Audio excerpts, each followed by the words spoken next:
فرماتے ہیں لا تطرونی کما اطرت النصارى عیسی ابن مریم، اے لوگوں مجھے اتنا نہ بڑھانا جتنا عیسائیوں نے عیسیٰ بن مریم کو بڑھایا تھا. انما انا عبد، میں تو اللہ کا بندہ ہوں. وقولوا عبد اللہ ورسولہ، مجھے اللہ کا بندہ ہی کہنا، مجھے اللہ کا رسول ہی کہنا. میری شان سے مجھ کو آگے نہ بڑھا.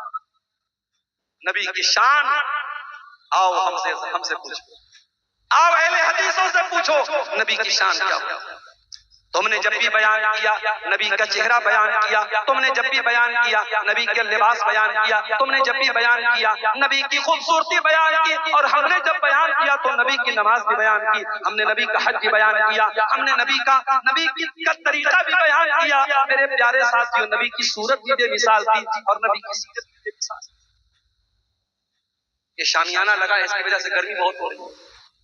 یہ اکتوبر کا لاسٹ چل رہا ہے، گرمی کا یہ عالم ہے. آپ سوچئے میرے ساتھیوں، قیامت کے دن کی گرمی کا کیا عالم ہے. سورج 1 میل کی دوری پر ہوگا. اللہ کے پیارے نبی فرماتے ہیں، بخاری کی روایت ہے، سارے لوگ پریشان ہو کر کے حضرت آدم کے پاس آئیں گے اور آدم علیہ السلام سے ریکویسٹ کریں گے، اے آدم، آپ انسانوں کے باپ ہیں، اللہ نے آپ کو اپنے ہاتھ سے پیدا کیا ہے. اے آدم، ہم بہت پریشانی میں ہیں اور اللہ تعالیٰ بہت ناراض ہے. آپ اللہ تعالیٰ سے گزارش کر دیجئے اللہ جلدی سے حساب لے لے، یہ تکلیف ختم ہو جائے. آدم علیہ السلام معذرت کر لیں گے، انکار کر دیں گے، کہیں گے نہیں بھائی میں اس لائق نہیں ہوں، میں اللہ کی بارگاہ میں نہیں بول سکتا، اللہ بہت غصے میں. آدم علیہ السلام کہیں گے ایک کام کرو، نوح علیہ السلام کے پاس چلے جاؤ. لوگ حضرت نوح کے پاس آئیں گے، ان سے ریکویسٹ کریں گے، اے نوح گرمی بہت زیادہ ہے، سورج 1 میل کی دوری پر ہے اور ہم بہت پریشان ہیں. اے نوح علیہ السلام، آپ اللہ سے گزارش کر دیجئے اللہ جلدی سے حساب لے. حضرت نوح بھی انکار کر دیں گے. لوگ ابراہیم کے پاس آئیں گے، وہ بھی انکار کر دیں گے. لوگ موسیٰ علیہ السلام کے پاس آئیں گے، وہ بھی انکار کر دیں گے. لوگ عیسیٰ علیہ السلام کے پاس آئیں گے، وہ بھی انکار کر دیں گے. آخر میں لوگ آئیں گے آمینہ کے لال، عبد المطلب کے دلارے، تاجدار مدینہ، احمد مجتبیٰ محمد مصطفیٰ صلی اللہ علیہ وسلم کے پاس، اور آ کر کے آپ سے کہیں گے، اے اللہ کے آخری نبی، آپ خاتم النبیین ہیں، آپ اللہ کے آخری نبی ہیں، ہم بہت پریشانی میں ہیں. اے اللہ کے نبی، آپ ہی کچھ کیجئے اور اللہ سے آپ گزارش کیجئے اللہ جلدی سے حساب. اے تتواری اور آس پاس کیا ہوئے میرے بھائی، آج اللہ کے نبی کو دنیا سے گئے ہوئے 1400 سال سے زیادہ ہو چکے. آج اپنے نبی سے بہت پیار کرتے ہیں، لیکن غور کرو وہ نبی ہم سے کتنا پیار کرتے ہیں. قیامت کے دن جب سارے نبی انکار کر دیں گے اور کوئی سفارش کرنے کے لیے تیار نہیں ہوگا، اللہ کے نبی فرماتے ہیں میں تیار ہو جاؤں گا. فَأَنْطَلِقُ فَآتِي تَحْتَ الْعَرْشِ، میں چل کر کے اللہ کے عرش کے نیچے آؤں گا اور میں سجدے میں گر جاؤں گا اور اللہ کی بارگاہ میں سجدہ کروں گا. اور جب میں سجدہ کروں گا اللہ تعالیٰ میرے دل میں اپنی تعریف اور حمد و ثنا کی ایسی باتیں ڈالے گا جو اللہ نے کسی اور کے دل میں نہیں ڈالی ہے. میں اللہ کی ایسی پرشنسا کروں گا، ایسی تعریف کروں گا، اللہ کی طرف سے آواز آئے گی، یا محمد ارفع راسک سل توتا اشفع تشفع. اے محمد صلی اللہ علیہ وسلم سر اٹھائیے، مانگیے آپ کو دیا جائے گا، آپ سفارش کیجئے آپ کی سفارش قبول کی جائے. اللہ کے نبی فرماتے ہیں کہ جب میں سفارش کروں گا تو سب سے پہلے میری امت کے وہ لوگ جنت میں جائیں گے جن کا حساب و کتاب، اور وہ کون لوگ ہوں گے؟ وہ تعویذ گنڈا سے بچنے والے لوگ ہوں گے، اللہ کی ذات پہ سچا بھروسہ کرنے والے لوگ ہوں گے. وہ سب سے پہلے جنت میں جائیں گے اور جنت میں ان کے لیے اسپیشل گیٹ ہوگا جو جنت کے رائٹ سائڈ میں ہوگا، جس کا نام الباب الایمن ہوگا. وہ جنت کے اس گیٹ سے اندر آ. میرے پیارے ساتھی، آپ الزام لگائیں کہ اہل حدیث نبی کو نہیں مانتا، اس سے بڑا جھوٹ دنیا کا کوئی نہیں. ارے ہم تو وہ ہیں کہ ہم نے تو یہ نعرہ لگایا ہے کہ اصل دین آمد کلام اللہ معظم داشتن. یہ دین اصل یہ ہے کہ رب کے کلام پر عمل کیا جائے اور مصطفیٰ کے فرمان پر.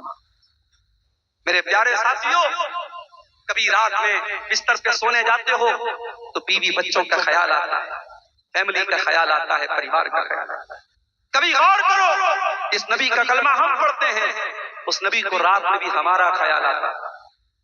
صحیح مسلم کی روایت ہے، اللہ کے پیارے نبی رات میں قرآن پڑھ رہے ہیں اور قرآن پڑھتے ہوئے آپ نے ابراہیم علیہ السلام کی دعا پڑھی. ابراہیم اللہ سے دعا کرتے ہیں، رب انہن ضللن کثیرا من الناس ومن تبعنی فانہ منی ومن عصانی فانک غفور رحیم.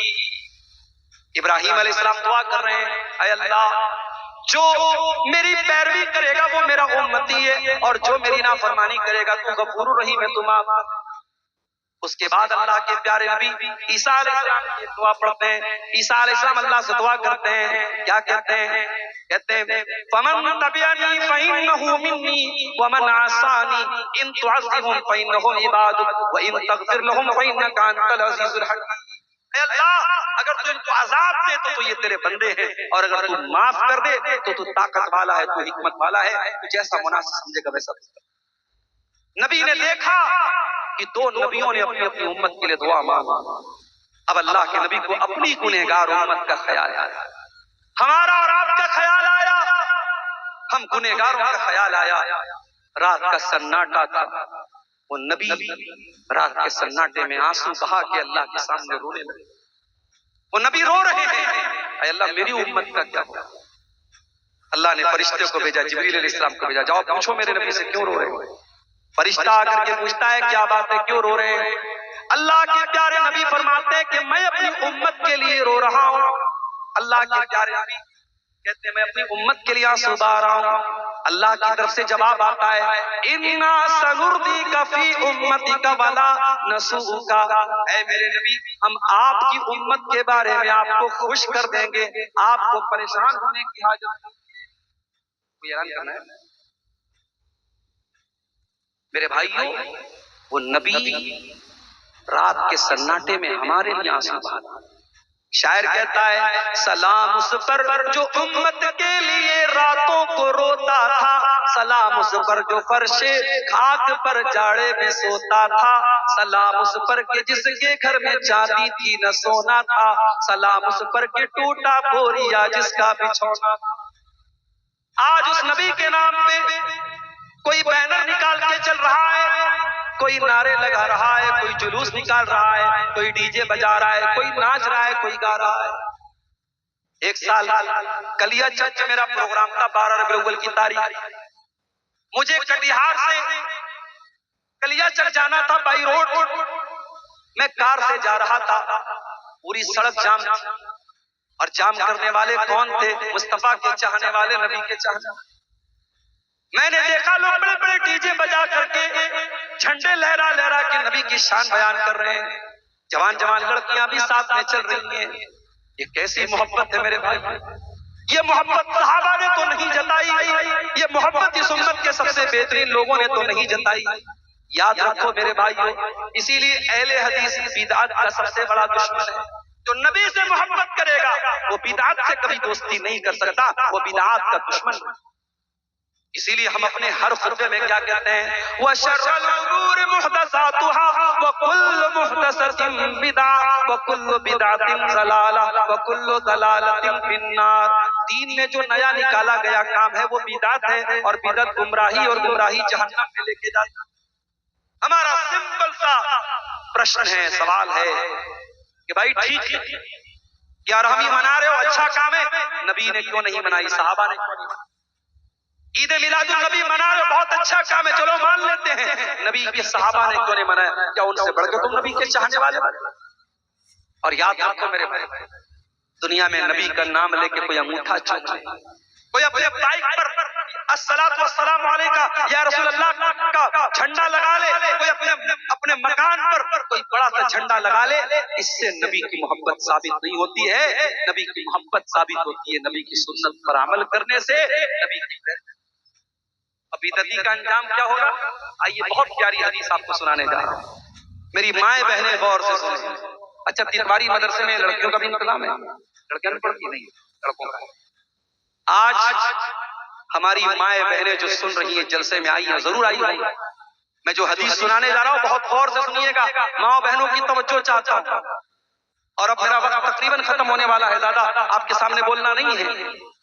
اللہ کے نبی کی بہت ہی محبوب بیوی اور ہم سب کی پیاری ماں حضرت ام سلمہ کہتے ہیں. بڑے غور سے سنیے گا، مسند احمد کی صحیح روایت ہے. ام سلمہ کہتی ہیں کہ اللہ کے نبی کے حوض کوثر کے بارے میں سب کو حدیثیں پتہ تھی، مجھ کو ڈائریکٹ کوئی حدیث سننے کا موقع نہیں ملا تھا. مجھے بڑا افسوس ہوتا تھا کہ میں ابھی تک حوض کوثر کے بارے میں اللہ کے رسول سے میں نے کوئی حدیث نہیں سنی ہے. پتہ یہ چلا کہ نبی کے دور کی عورتیں اتنی سمجھدار ہوتی تھی، ایک ایک چیز پر ان کی نظر ہوتی تھی، اور نبی سے کوئی بات اگر وہ نہیں سنتی تھی تو ملال ہوتا تھا، افسوس ہوتا تھا. آج آپ کے سیمانچل میں بہت ساری اہل حدیث مسجدیں جہاں جمعہ کا خطبہ ہوتا ہے، جمعہ کی نماز ہوتی ہے، مگر لیڈیز کا انتظام نہیں ہے. معاف کیجیے گا، یہ بہت بڑی کمی ہے اور اس کمی کو دور کیجیے. ہر وہ مسجد جہاں جمعہ کا خطبہ ہو رہا ہے وہاں لیڈیز کا مکمل انتظام ہونا چاہیے. جہاں لیڈیز آئیں پردے کے ساتھ، نماز پڑھیں، جمعہ کا خطبہ سنیں اور اپنے گھر چلی جائیں. مجھے یاد ہے جھارکھنڈ میں ایک علاقے میں گیا اور وہاں بہت بڑی مسجد تھی، اور میں نے جب ان لوگوں سے ریکویسٹ کی اتنی بڑی مسجد آپ نے بنائی ہے، خواتین کا انتظام بھی کیجیے. اگلے سال جب میں وہاں گیا تو اسی مسجد میں انہوں نے پارٹیشن کر کے لیڈیز کا بھی انتظام. آپ کے کٹیہار میں، پورنیہ میں، کشن گنج میں، ارریہ میں جو آپ کی اہل حدیث مسجدیں ہیں، بڑے درد کے ساتھ کہتا ہوں میرے بھائیوں، آج اکثر مسجدوں میں لیڈیز کا انتظام نہیں. آپ معاف کیجئے، سال میں تقریر کراتے ہیں آپ، عورتیں جلسے میں آتی ہیں لیکن تقریر کم سنتی ہیں اور مارکیٹ زیادہ کرتی ہیں، شاپنگ زیادہ کرتی ہیں، گھومتی پھرتی زیادہ ہیں. لیکن آپ جب جمعہ کے خطبے میں لیڈیز کا انتظام کریں گے، وہاں خاموشی کے ساتھ بیٹھ کے آدھا گھنٹہ وہ تقریر سنیں گی، اور یہ 52 بار سال میں یہ کام ہوگا. تو 52 بار جب وہ جمعہ کا خطبہ سنیں گی، ان کی دین کی معلومات بہت مضبوط ہوگی، ان کا ایمان مضبوط ہوگا، اور ان کے اندر سے جہالت دور ہوگی، ان کے اندر سے جو کم علمی اور اجانتا ہے. ام سلمہ کہتی ہے کہ مجھے بڑا افسوس تھا کہ نبی کے حوض کوثر کے بارے میں مجھے آج کہتے ہیں کہ لڑکی مجھے تنگی کر رہی تھی، میرے بالوں کو سنوار رہی تھی. اتنے میں مسجد کے اندر سے آواز آئی، اللہ کے نبی لوگوں سے کہہ رہے تھے اے لوگوں. ام سلمہ کہتی ہیں میں فوراً اپنی نوکرانی سے، لونڈی سے میں نے کہا تو دور ہٹ جا، میں جا رہی ہوں اللہ کے نبی کی بات سننے. وہ نوکرانی بولی کہ کیا آپ نے اللہ کے نبی کا شبد نہیں سنا؟ نبی نے آپ کو نہیں بلایا، نبی نے ایھا الناس کہا، مردوں کو بلایا، عورتوں کو نہیں بلایا ہے. کیا جواب دیا حضرت ام سلمہ نے؟ کہا کہ تجھے کیا معلوم، جب اللہ کے نبی ایھا الناس کہتے ہیں تو مردوں کے لیے بھی کہتے ہیں، عورتوں کے لیے بھی کہتے ہیں، دونوں شامل ہوتے ہیں. جہاں الگ سے نہ بتایا گیا ہو وہاں مردوں کے لیے جو حکم ہوتا ہے سیم عورتوں کے لیے بھی ہوتا ہے. ام سلمہ آئیں، پردے کے پاس کھڑی، اللہ کے نبی حوض کوثر کا تذکرہ کر رہے تھے. آپ نے فرمایا انی فرضتکم علی الحوض، قیامت کے دن ایک حوض ہوگا. حوض میں ایک تالاب ہوگا، حوض کوثر ہوگا، اور اللہ کے پیارے نبی سب سے پہلے اس حوض پر پہنچ جائیں گے اور اپنی امت کے لوگوں کو اس حوض کا پانی پلائیں گے. آپ فرماتے جب میں حوض کوثر پر پہنچوں گا تو کچھ لوگوں کو وہاں سے ہٹا دیا جائے گا، میں کہوں گا ان کو کیوں بھگا رہے ہو، یہ تو میری امت کے لوگ ہیں، میرا کلمہ پڑھنے والے لوگ ہیں. انک لا تدری ما احدث، نہیں جانتے یہ بدعتی لوگ ہیں، یہ دین میں نیا نیا کام نکالنے والے لوگ ہیں. انہوں نے دین کے اندر کون کون سا نیا نیا کام نکالا آپ بھی نہیں جانتے. جب نبی کو یہ پتا چلے گا یہ بدعتی لوگ ہیں، اللہ کے نبی کا چہرہ غصے سے لال ہو جائے گا اور آپ فرمائیں گے سحقن سحقن لمن غیر بعدی، ان کو گھسیٹ کے یہاں سے لے کے جاؤ، انہوں نے میرے دین میری شریعت کو بدل ڈالا. الحمدللہ اہل حدیث بدعات کا دشمن ہے، ہم بدعات کے دشمن ہیں. اور ابھی آپ دیکھیے میرے گھر میں میت ہوئی ہے، میرے بڑے والد کا انتقال ہوا ہے، ہمارے تیسرے دن کوئی تھی جاری. اسی بنارس میں ہمارے نانا کا انتقال ہوا، آج انتقال ہوا ہے. اگلے دن رات میں جب میں نانی کے یہاں پہنچا، نانا کے گھر پہنچا تو دیکھا کہ صاحب بریانی کا مسالہ تیار ہو رہا ہے اور پیاز کو کترا جا رہا ہے اور چاول کو دھویا جا رہا ہے. میں نے کہا کیا ہو رہا ہے بھائی؟ کہا کہ کل تیجا ہے اور تیجا کے دن بریانی آئی ہے. سوچو کتنا بڑا یہ مصیبت ہے. جس انسان کے گھر میں میت ہوئی ہے اس بیچارے کو تیسرے پورے خاندان کو بیٹھ کے کھانا کھلانا پڑتا ہے. یہ تیجا، یہ 10واں، یہ 40واں، یہ برسی، یہ تمام بدعات اور خرافات ہیں اور اہل حدیث ان تمام بدعات سے دور ہے. اور انشاءاللہ اور اس طریقے سے جس طریقے سے ہم میت میں بدعات سے دور ہیں، میری گزارش ہے آپ سے کہ شادی بیاہ میں بھی آپ بدعات سے. یہ منگنی کی بڑی بڑی رسمیں، یہ رنگ پہنانے کے لیے پورا دعوت کرنا، یہ ہلدی کی دعوت کرنا اور ساری لڑکیوں کا لڑکوں کا ہلدی کے کلر کا کپڑا پہننا، تمام چیزیں غلط ہیں، خرافات ہیں، بدعت ہیں اور بری رسم و رواج ہے. میرے پیارے ساتھیوں، نکاح میں بھی آپ اہل حدیث بنیے، شادی میں بھی اہل حدیث، نماز میں اہل حدیث مت بنیے. یہ چند باتیں اللہ کے نبی کے مقام و مرتبے کے تعلق سے اور اس غلط فہمی کے تعلق سے کہ اہل حدیث نبی کو نہیں مانتے.